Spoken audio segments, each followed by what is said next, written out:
So hello everyone, welcome back to my channel to another new blog. আবারও চলে এসেছি আরও একটা নতুন ব্লগ নিয়ে। তোমরা সবাই কেমন আছো? আশা করছি অনেক ভালো আছো। এখন আমরা চলে এসেছি কাশী বিশ্বনাথ ধামে। চলো দেখো।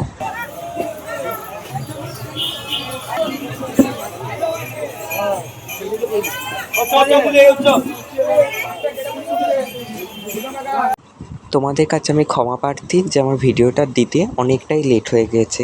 আমরা গিয়েছিলাম শ্রাবণ মাসের প্রথম সোমবারে। আর দেখো, শ্রাবণ মাসের প্রথম সোমবারেই কাশী বিশ্বনাথের এত ভিড় হয়েছে যে আমরা কোনোদিন ভাবতেই পারিনি। কাশী বিশ্বনাথের গোটা পার্কটা আমি তোমাদেরকে ঘুরে দেখাবো। এখন আমরা যাচ্ছি লাইন দিতে কাশী বিশ্বনাথের মাথায় জল ঢালবো বলে।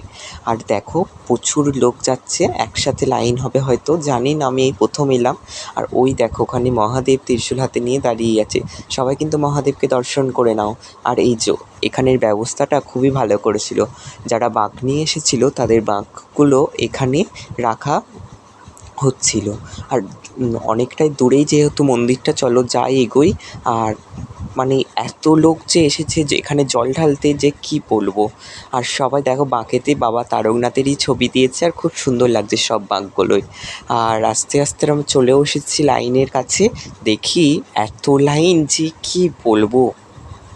আর পার্কটা তো খুবই সুন্দর, খুবই সুন্দর, অসাধারণ সুন্দর পার্ক। তোমরা যদি কেউ আসো অবশ্যই একবার এসে ঘুরে যেও। আর তোমাদের কাদের কাদের মালিয়াতে বাড়ি অবশ্যই কমেন্ট সেকশানে জানাবে।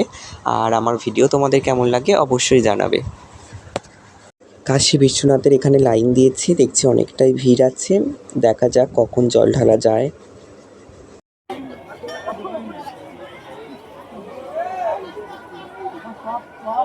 এখানে হয়তো অনেক বড় একটা বজরঙ্গলী ঠাকুর আছে। আর এই যে এখান থেকে আমরা সামনেই চলে এসেছি, আর একটু হলেই বাবার মাথায় জল ঢালবো। জল ঢালাটা দেখাতে পারিনি কারণ ওখানে প্রচণ্ডই ভিড় ছিল। চলো তাহলে আজকে ভিডিওটা এখানেই রাখছি। সবাই ভালো থাকো, সুস্থ থাকো।